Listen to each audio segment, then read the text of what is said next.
Tiny Tim Week continues as we continue to delve into the world of the dwarves that live among us.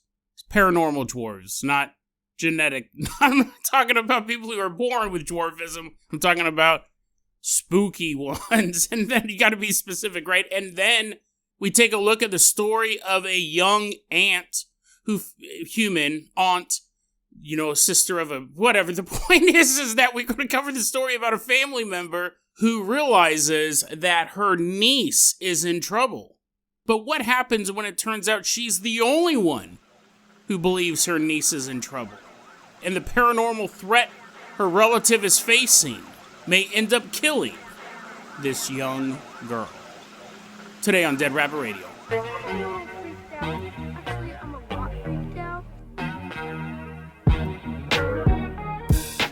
Hey everyone, welcome back to another episode of Dead Rabbit Radio. I'm your host, Jason Carpenter. I'm having a great day. I hope you guys are having a great day too. I hope you guys are having tons of fun doing whatever you're doing. We got a ton of stuff to cover today. So first off, running into Dead Rabbit Radio Command, everyone get on your feet and give it up for Alex 4M Austin. Woohoo, yeah, running on into Dead Rabbit Radio Command, doing jumping jacks, showing off for all of us.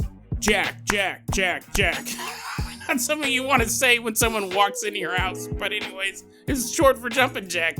Alex 4M Austin made a donation during our Dead Rabbit Radio Thanksgiving live stream. That is why he is going to be our captain, our pilot this episode. If you guys can't support the show financially through the live streams or through the merch store or through the Patreon, it's totally fine. It really is. Just help spread the word about Dead Rabbit Radio. That helps out so much. Tell your friends, tell your family, tell everyone you know. Dead Rabbit Radio is your favorite paranormal show. That is how you can help the show grow. Also, if you do buy items from the merch store, take a photo of it, send it on in, and that is how you can earn a shout out as well. Quick reminder, this Friday, December 19th at 7 p.m. Pacific Standard Time, we're having our Dead Rabbit Radio movie night. We watch a bunch of short horror movies.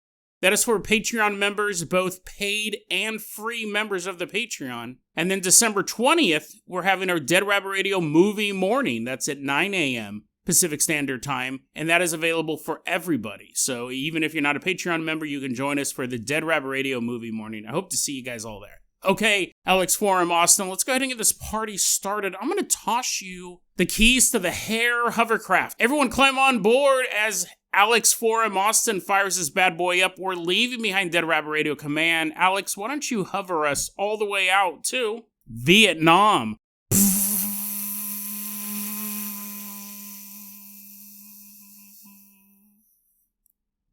Hovercraft across the Atlantic Ocean.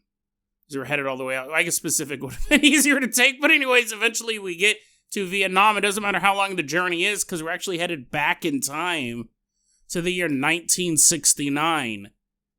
Not just visiting Vietnam, we're visiting the Vietnam War. One pill makes you stronger, and the other one makes you sick. We're listening to old classic Vietnam War music. In the house where you took the pill and you forgot it. Like, what? Yes, exactly. You forgot what the lyrics were. That's what that second pill does. We're standing there in the rice fields of Vietnam. Helicopters are flying overhead.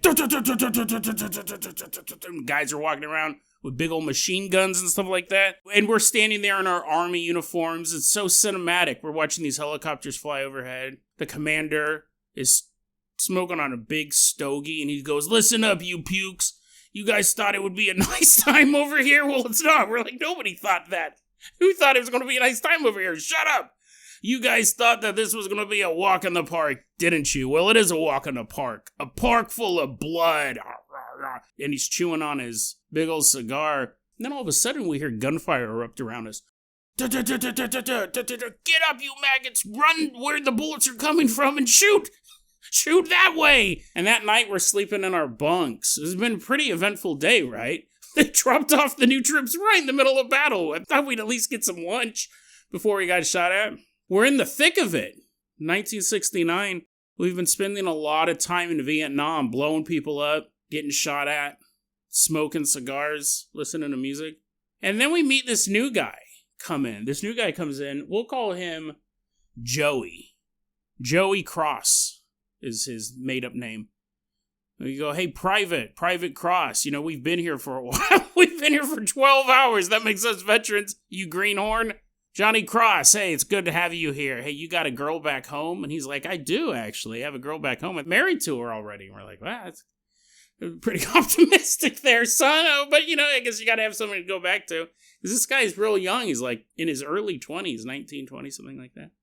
We go, you got a girl back home? He goes, yeah, it's a beautiful girl. I call her Mabel. Well, I don't call her that. Her parents named her that. We're like, yeah, good name. Good. You got a photo? And he's like, I do, actually, right here. And he pulls out a photograph, and we're looking at a all-American girl, a picture of just a girl, a normal girl. And when we're looking at this photo of this girl, we're like, that's a good-looking girl. It's a good-looking girl, Joey. I hope you get back to her. But go ahead and fold that photo. We're going to sleep for a little bit, and then we're going to get shot at, and we're going to shoot people in return. A couple months later, Joey Cross is running around Vietnam, and he has his gun. He's like, bah, bah, bah, bah, bah, bah, bah, bah, bah, shooting, and people are like, they're running in the opposite direction. And then we show up, and I got like a flamethrower. You're like, is this going somewhere? Is this building up to anything, or are you just like doing sound effects? Well, I got a flamethrower. I'm all setting trees on fire. And all of a sudden we hear they got me, and we turn, and Joey Cross is laying on the ground. He's holding his guts in. Joey! Run over there. let me clear a path to him. I'm all burning the grass. I was like, I don't want to get splinters. I don't want to get barbs in my shoes. Burning the grass with my flamethrower, make us a clear path, and we get to Joey, and he's holding his guts, and he goes, I don't know if I'm going to make it. It hurts so bad. And he's holding it. I was like, do you want me to cauterize the wound? I say as I'm getting ready to pull the trigger on my flamethrower once more. No, just call a doctor. Get a medic over here. And he looks up at the morning sky, the morning Vietnamese sky, and he's going, Mabel! Well, let's flip back to America. We're about to meet Mabel. Mabel, she's 19 years old. And she's staying at her mom's house because her husband's over in Vietnam. Good to be close to your family. Doesn't want to be alone just thinking about the worst things that could possibly happen. Well, on this particular summer night, Mabel is asleep and she hears something. Something queer. Something that's odd enough that it wakes her up. She's laying there in her dark bedroom and she's thinking. She's like, what is that noise? She can't really place it. But she thinks the noise is coming from outside, and right at the moment when she turns and she looks at the bedroom window, she sees a gnome crawling through the window, crawling into the house. She's like, what? She's perplexed, not terrified. She says, I was never really scared during this encounter. Although the idea of a gnome, or really anyone crawling in through your bedroom window, should immediately kick in your flight or fight response. She goes, I was never terrified by what was going on. She felt calm, if anything. This gnome crawls through the window, about 3 feet tall, like a classic gnomish character. And she realizes that this guy, despite the fact that he's crawling in through the window, and despite the fact that he's very short, there's something really off about him. And that is the fact that he is fairly translucent. Is that the right way I want to say that? He's not completely see-through, but you can see through him. You can see enough details. You can see the color of his clothes. You can see his face, but at the same time, you could see through him. He wasn't completely solid. That'd probably be a better way to say it. And this gnome, he crawls in through the bedroom window, walks over to the foot of her bed, climbs up, and then sits down on the bed. He reaches into a satchel, retrieving a pipe. Like a smoking tobacco pipe. A lead pipe. He's like, you owe the fairies money. They've sent me to collect. No, he pulls out like a smoking pipe, and she's just watching all of this. She's completely calm, yet she's puzzled. She's not taking this as an ordinary thing, and she's waiting, I guess, for an introduction or something to start. He pulls the pipe out. He lights it, takes a couple puffs.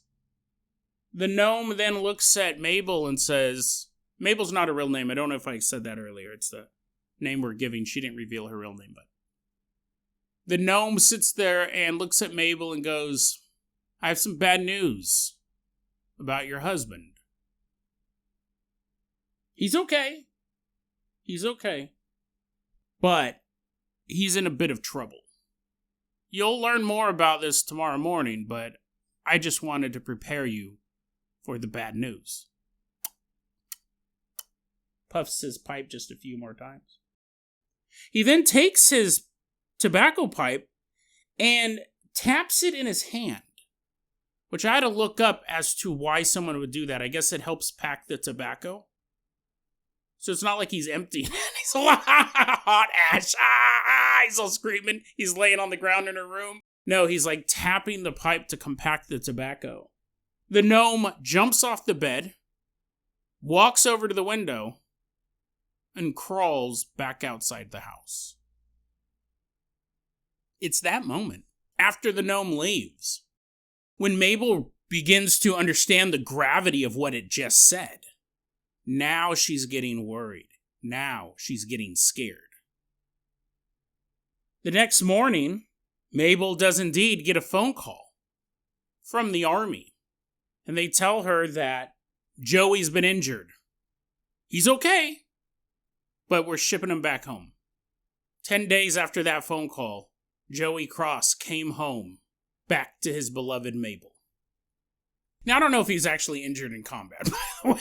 I did want to make the beginning more exciting. I don't know if he was shot and holding his guts in. He might have had a pipe wrench dropped on his head while someone was working on a helicopter. But the point of the matter, I'm assuming he was shot up, because it was definitely enough of an injury to get you sent home. And this story was posted by Mabel and Joey's daughter. She's the one who actually posted this. It was on Phantoms and Monsters, Lon Strickler's Phantoms and Monsters, and I found out about it through a recommendation through the last 747, who's done a ton of recommendations over the years. At this point, really, the last 747 has been recommending stuff for a long time. Really appreciate it. So what happened was Mabel's daughter is the one who posted this, so we're hearing about it decades later. She either sent it directly to Lon Strickler or he came across it in one fashion or another. I'm not for sure, but it's really interesting because for a couple different reasons. First off, Mabel, when she told this story to her daughter, would refer to the gnome as a ghost. She kept calling him a ghost. And the daughter goes, why are you calling him a ghost? You don't call him a gnome or anything like that. And Mabel thinks about it and she goes, well, he was see-through. Aren't ghosts see-through? Isn't that a quality of a ghost? That's real interesting. I don't think this is a ghost at all. I don't know what it is. We'll get to that in a second, but I don't think it's a ghost at all. But I wanted to include that detail because it does show, if you listen to this podcast, you're really into the world of the paranormal. You know the weirdest stories. You're constantly looking for the most unique content. But most people aren't like that. Most people, even a lot of people who are into the paranormal, don't consider the things we talk about on this show. This is like a expert level college course in the paranormal. But a tourist in the realm of the paranormal, or someone who just, listens to the occasional podcast, they would make that mistake. They would go, well, it's see-through, therefore it's a ghost, because aren't ghosts see-through? And that's just not the case. The world of the weird is so varied. It's really hard to take just one detail and to then try to fit it into a classification. So I want to include that. I thought that was interesting. The other thing that is weird about this story is, what's the big deal? Think about it. Nothing really happened. Again, it doesn't say how he was injured. He might have had half of his brain blown out and was a vegetable for the rest of his life. That would be a big deal. But I think it would be noted. Yeah, my dad came back and all that was left of him was a head and one hand. They attached it all together. He could walk on his fingers. But no, apparently she didn't say, yeah, he came back and he was completely disemboweled. which, you would know, right? You're the daughter. She wasn't born at this point. She would know if her dad was missing half of the left side of his body. He just got injured in a way that was so benign, you wouldn't include it as a detail. If you got in a car accident and both your arms were ripped off, you would tell people that. Like, even if they didn't see you. If you were, like, dating somebody online and you go, hey, before we meet, I have something to tell you. I have no arms. That's why it's taken me so long to text you. I have to use my tongue. But if you were in a car accident and you just got a little bit of whiplash 3 years ago, on your Bumble account, you don't say, warning, I did have whiplash 3 years ago, so be prepared. You're like, what? You watched the movie Whiplash 3 years ago? Are you an insane drummer? You wouldn't mention it because it'd be minor. What I'm getting at is that this story's weird because imagine the amount of resources it would take for a gnome to manifest into our world and climb through a bedroom window, climb up a bed to deliver the message, hey, everything's cool, but your husband got injured. He's coming home in 10 days. It's really not a big deal. So why did the gnome do all this stuff? It's super bizarre. There's obviously a reason why he felt the message was important to deliver, but we don't know why. And this is the type of story when I look at all of the other... We've talked about this before on the show, like how many other wives and mothers needed a little bit of a heads up before horrible news, where this gnome could have actually done something. Like a mother's son gets crushed to death while driving to San Francisco with his buddies. A dump truck overturns and squishes all of them on the Golden Gate Bridge. And the mother, the next morning, she's going to wake up and get that phone call, and she's going to have a heart attack. And she's going to be weeping and wailing. And she's going to be the saddest mom on the planet. And she doesn't get any heads up. She just sleeps through the night. Why didn't the gnome show up and say, hey...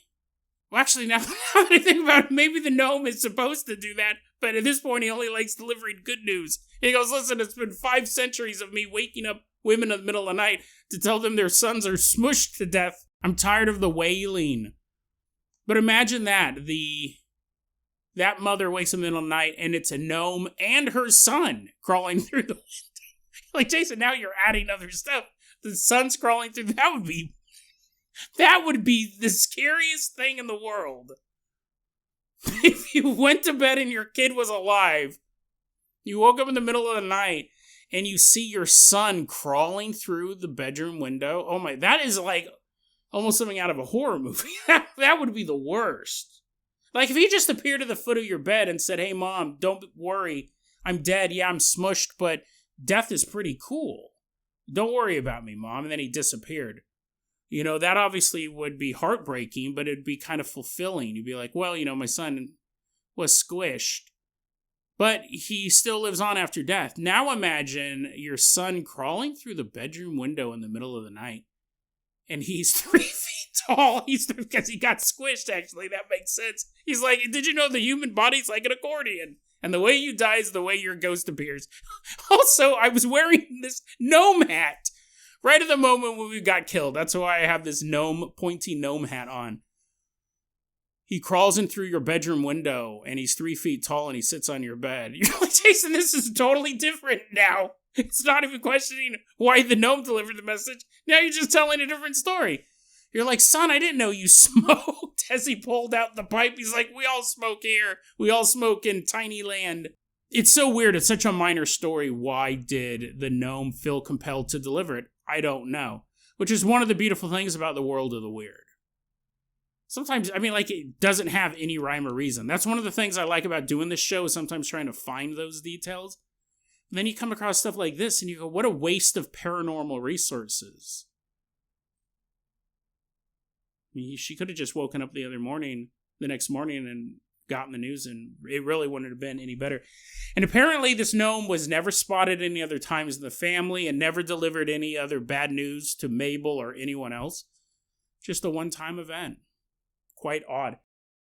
Sometimes these stories that seem to have no rhyme or reason truly have no rhyme or reason.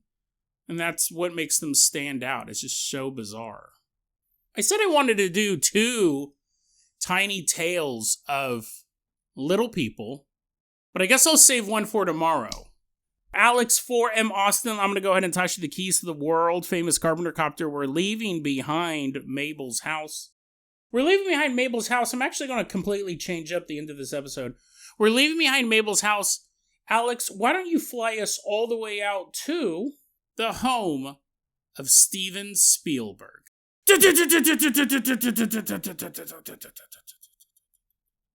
I'm assuming he lives in LA. I don't actually know. We've done one other episode on Steven Spielberg on this podcast. That's not a good thing, right? It's a conspiracy, paranormal, and true crime podcast. I'm a big movie buff. I love films. I love directors. I love all that stuff. And even despite that, we've very rarely covered... Well, actually, no, we've covered 2 directors on this program. Quentin Tarantino and his foot fetish he was like connected to the Epstein files or something like that. There's a photo of him sucking on the toes of a woman, but the foot looks quite small. It's very disturbing. But I know people... I'm not a big foot guy. I'm not a little foot guy. I'm not into feet at all. But people who are into feet tend to like little ones. So it doesn't necessarily mean he was sucking on the toes of a young girl. We might just like women with the feet of a young girl. I mean, listen, you're like, wow, what whiplash. A Vietnam gnome story. And now this? Wait, what? I'll put the episode in the show notes. Quentin Tarantino showed up on Dead Rabbit Radio. The conspiracy theory is that photo taken during all of the Epstein stuff. Does Quentin Tarantino enjoy sucking on preteen feet? Put that episode in the show notes. You're like, nope, not going to listen to it. And that's fair. The only other director that I can recall... No, we've covered 3 directors. We've covered Quentin Tarantino. We covered the director, I don't remember his name off the top of my head. I think it was Andrew Getty. He made this movie. It's one of my top 10 movies called The Evil Within. It's one of the best horror movies / psychedelic / the director was high on meth for most of the production of the movie. He was extremely wealthy and had an unlimited meth budget. He died making the movie. He was dying of sepsis because all he would do is do meth and work on the stop motion scenes. It's a fantastic film. The story behind it is nuts enough, but it's one of the weirdest, creepiest movies that I love it. I think it's fantastic. The Evil Within, Dead Rabbit Radio recommends The Evil Within. I'll put that episode in the show notes. But the other director who's showing up on this program was Steven Spielberg. And it was a pretty ruthless episode in the sense that, I'm sure he doesn't like people talking about it. And that was the episode. I mean, and I'll be fair, I probably shouldn't have titled the episode what I titled it. The title of the episode was the Steven Spielberg Rape Caper. Because there was a stalker's true story, is a true crime story, and the episode was kind of about that. It's super bizarre. Now, the title, I probably should have changed it every so often. That's one of the titles that I think was probably a little tasteless. I thought it was a little too goofy, a little too fun for the subject matter. But as much as I love movies, we don't really cover directors a lot. And usually it's, are they a pedophile sucking preteen feet? Or is someone trying to rape them? Right? Horrible stuff. Or did he die of drug abuse? This mentally broken man making this terrifying film? Dying in his bathroom next to his stop motion puppets? Crazy, crazy story. But now we have one about Steven Spielberg that I think might help balance the scales. And this one is one happening right now. In fact, we may learn shortly, as in the next couple months, whether or not any of this is true. Or will we? Really, really interesting story going on right now. So what's happening? Steven Spielberg is working on a new movie. And he has not revealed the title. He hasn't really talked what the movie's about. I'm pretty sure they're done shooting it. Like, it has a big cast. They went around the world to all these different shooting locations, and nobody knows what the movie's about. That's very rare. Very, very rare, especially for a big budget movie starring Emily Blunt, who's a big movie star, and it stars that guy who's recently on SNL, Josh O'Connor, I think might be his name. I don't know who he is. But he's a big enough star to be hosting on SNL.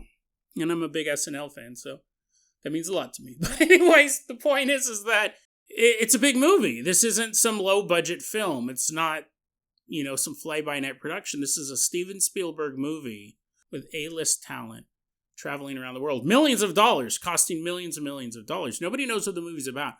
What has been released so far is the topic is aliens, and that originally was all that we had. And people are like, is it good aliens like E.T.? Is it bad aliens like War of the Worlds? Nobody knows.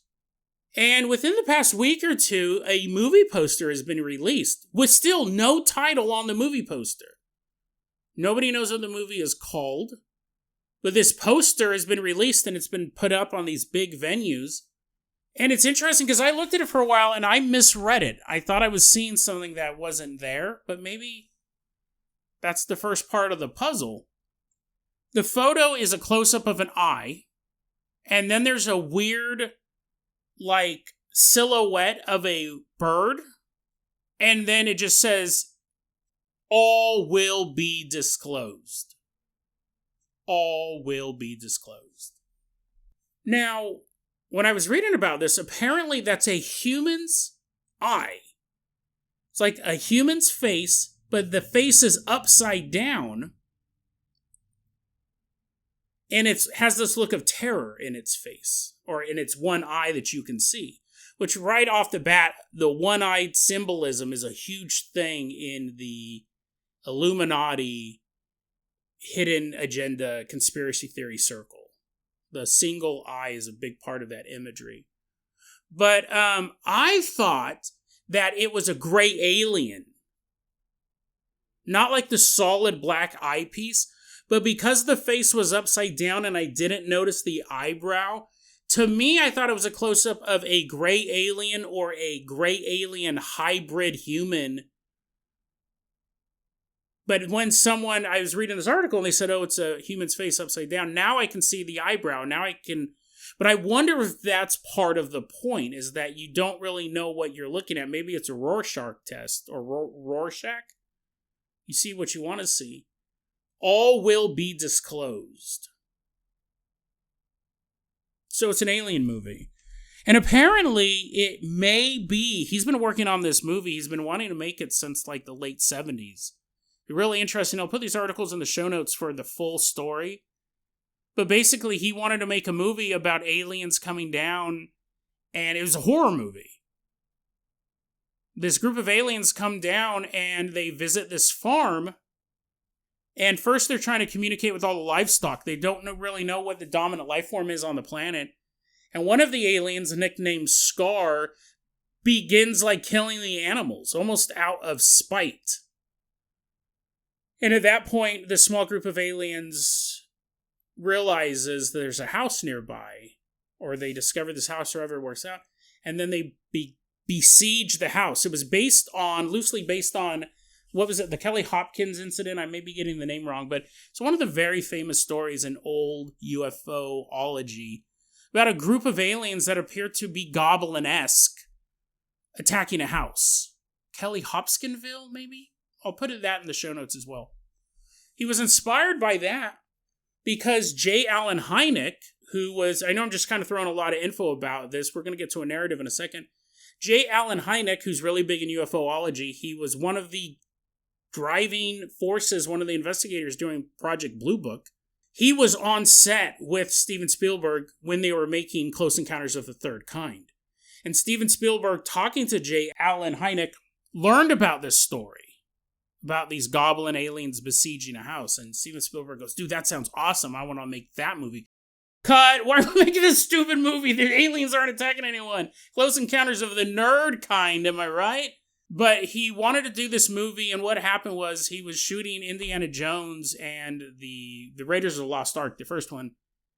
And he's out in the middle of the desert, and he's watching Harrison Ford beat up Nazis, and he's basically why can't I? I don't want to make these movies anymore. I don't want to make movies with so much violence. What good am I putting out into the world? I want to make another movie that lifts me up like Close Encounters of the Third Kind. And it's funny because the script for that alien movie that he wanted to do about the aliens attacking the house, you had Scar and you had these other aliens, and then there was one alien that didn't really want to be there. He was more curious and kind, named Buddy. And he actually meets and befriends a young boy in that house that the aliens are attacking. And then Buddy helps the humans not get killed by his alien compatriots. And that idea of this alien befriending a young Earth boy became the inspiration for E.T. So he didn't make this awesome sounding alien attack movie. He made E.T. instead, and I don't like E.T. I didn't even like E.T. as a kid. I think it's boring and dumb. I was never into E.T. I thought it was a waste of an alien movie. And I always thought that, and now I find out we could have had this one instead. An alien touching a cow and it explodes. Instead we got stupid Skittles, or Reese's Pieces is what they were. But it's funny because Steven Spielberg said, okay, I want to do a movie about a group of ordinary people being attacked by aliens, but I want to do E.T. instead. What can I do a group of ordinary people living in the suburbs, living in this nice house being attacked by? He decided to do Poltergeist because he wanted to keep that same feel. A group of ordinary people whose lives are torn apart by forces they don't understand. There's a couple of conspiracy theories about Steven Spielberg before we get to the main one we're going to get back to. Tobe Hooper directed Poltergeist. He's the guy who did Texas Chainsaw Massacre. Steven Spielberg was the producer. I've heard for a long, long time that's not true. Steven Spielberg directed Poltergeist.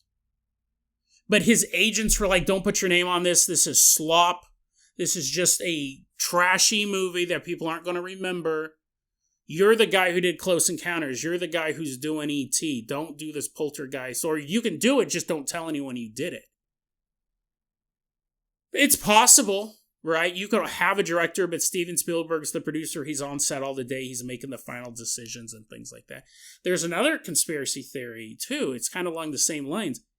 In 1 year, 2 of Steven Spielberg's biggest movies came out, which is almost unheard of. Jurassic Park and Schindler's List. And there's been a long conspiracy theory that Steven Spielberg did not direct Jurassic Park. Anyway, I'm going to stop talking about movies. Let's get into this. So, you're checking your watch. I know. Okay, so there's a couple different conspiracy theories surrounding this new movie. One, the movie's going to be called Disclosure. And there's a conspiracy theory simply around that title, because basically it'll make it, if you ever try to Google alien disclosure or UFO disclosure, it'll pop up 3 pages of Steven Spielberg's film, Disclosure.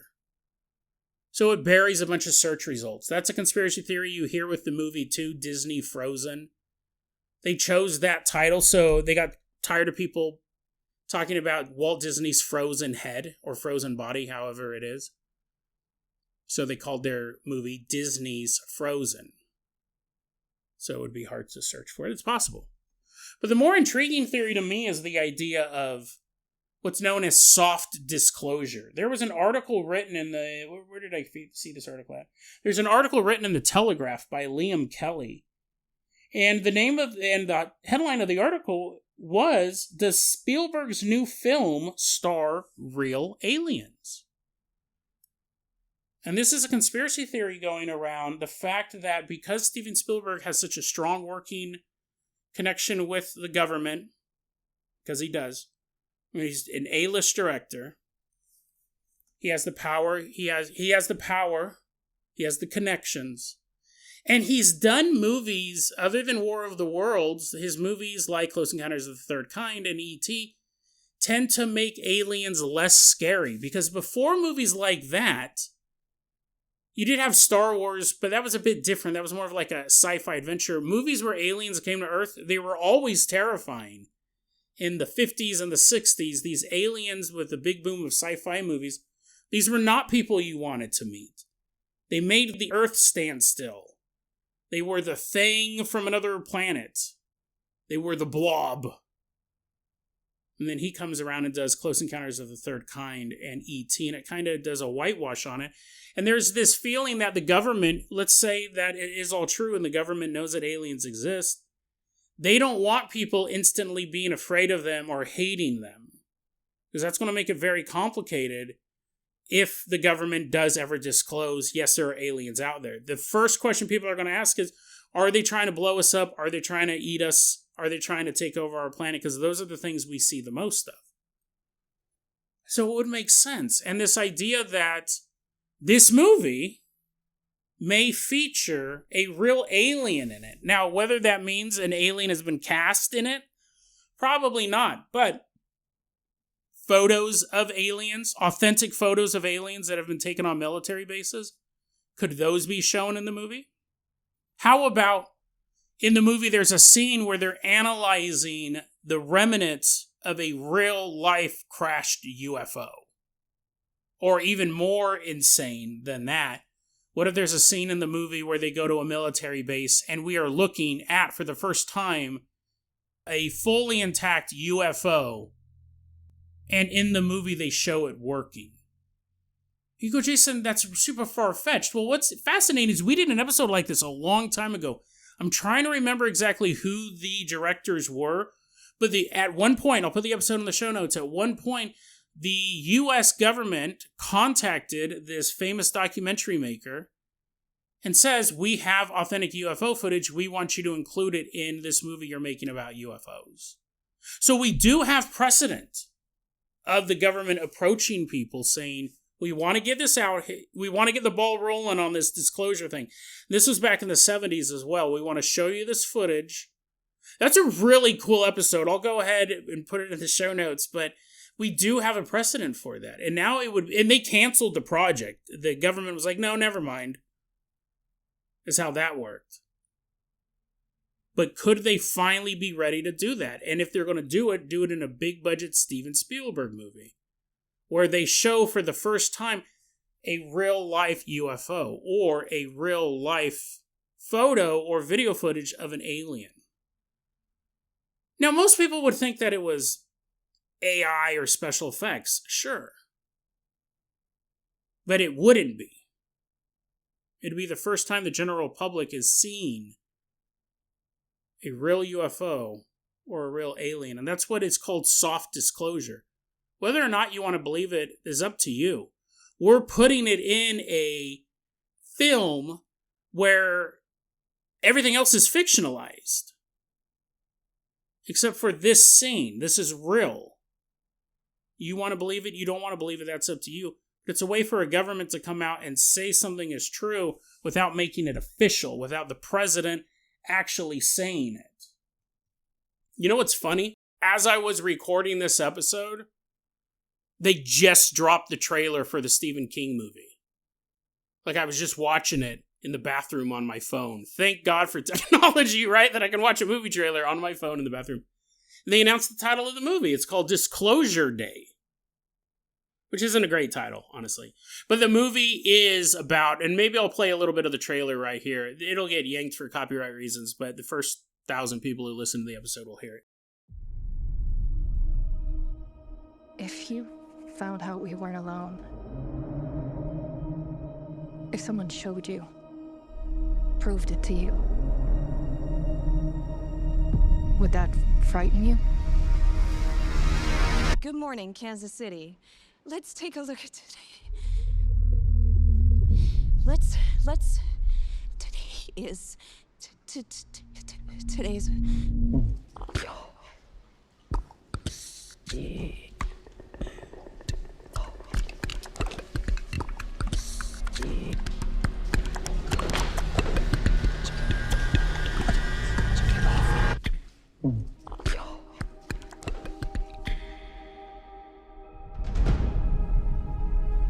People have a right to know the truth. It belongs to 7 billion people. What is it? You wouldn't believe me if I told you. So I'm gonna show you. What are you gonna do? full disclosure to the whole world all at once. The movie's about some people who have evidence of aliens and they want to disclose it to the entire globe at the same time. It looks interesting, and the government's trying to stop them from getting this information out. So we now know the name of the movie, which is Disclosure Day, which is interesting because that won't, I think, throw off the Google results if people are looking for UFO disclosure.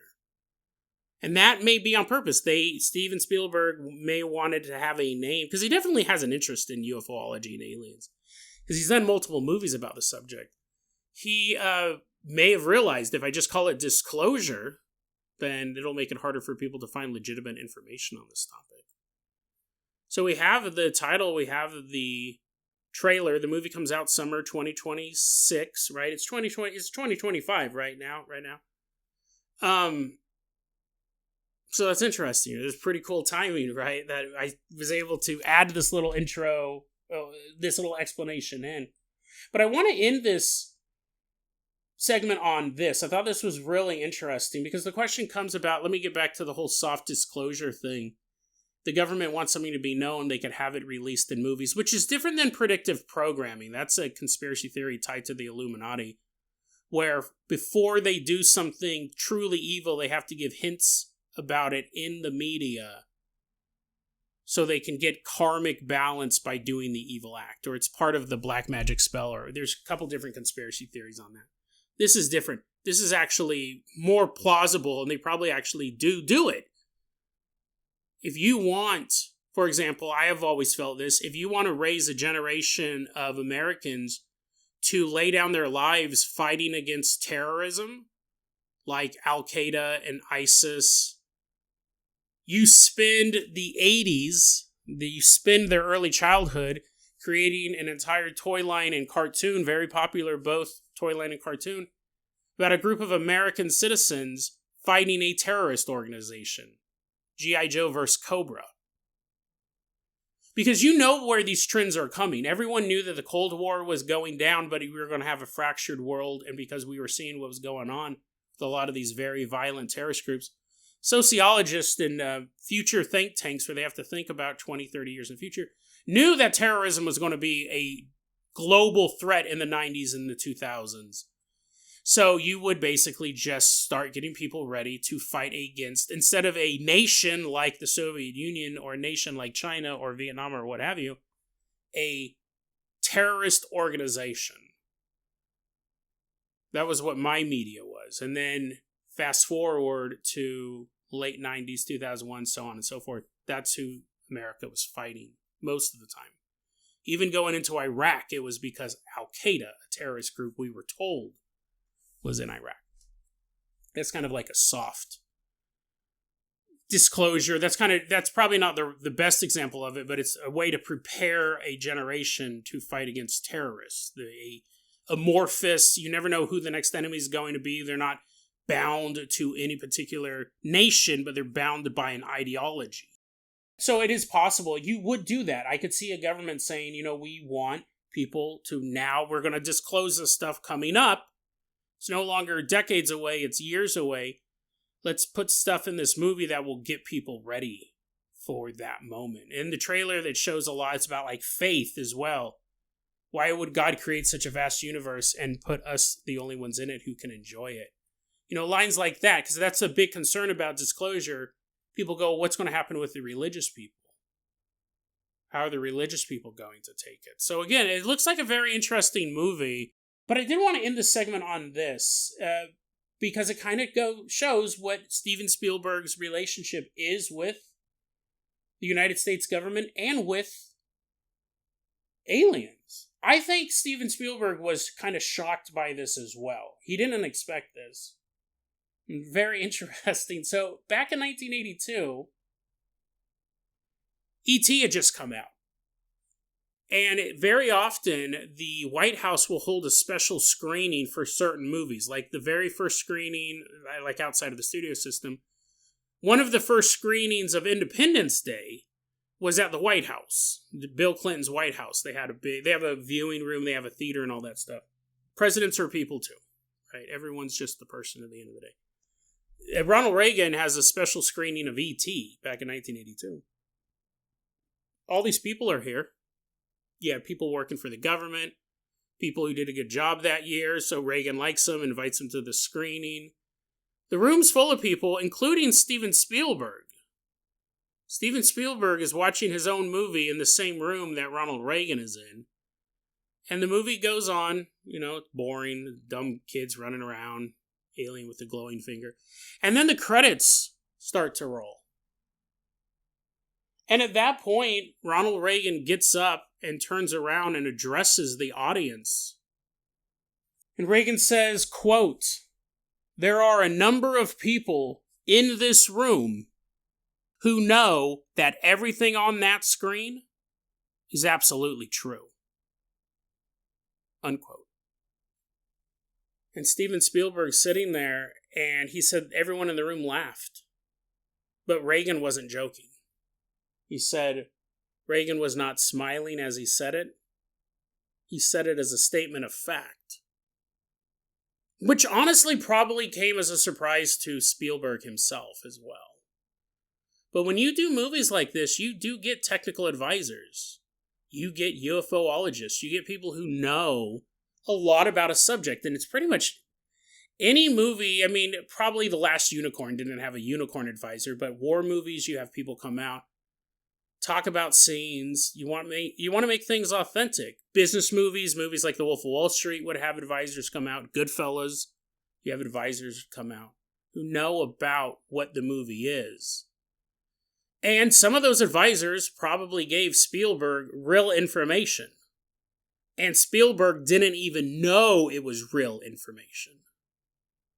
But it sounded good. That's a good idea. Yeah, so when the aliens first come down, you think that the feds would get involved right away. Yeah, the FBI would totally, start blocking off streets. They would make up this whole thing. Chemical spill or whatever, that'd be their cover story for coming in, and Steven Spielberg's probably like, oh yeah, no, that would be cool. I could totally see that scene, like they're blocking off the road and the kids are trying to get out on their bikes.